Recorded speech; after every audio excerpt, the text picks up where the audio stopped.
Hello, in this video I want to show you how to fix the problem when you have stable internet connection, but you cannot use your Google Chrome or Google Play Store in Xiaomi 13 Pro.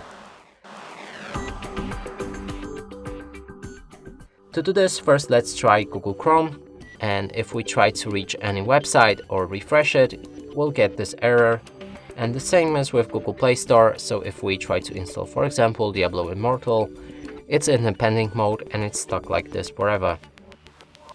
And to fix both of the issues, we'll need to open our settings, go to the additional settings at the bottom, enter date and time, and set time automatically. If you go back to your browser and continue browsing, refresh the page, it works fine. The same goes with Google Play Store, as we can install the game normally. And that's it for this video. Hope you like it. Please consider subscribing to our channel, leave a like and a comment below.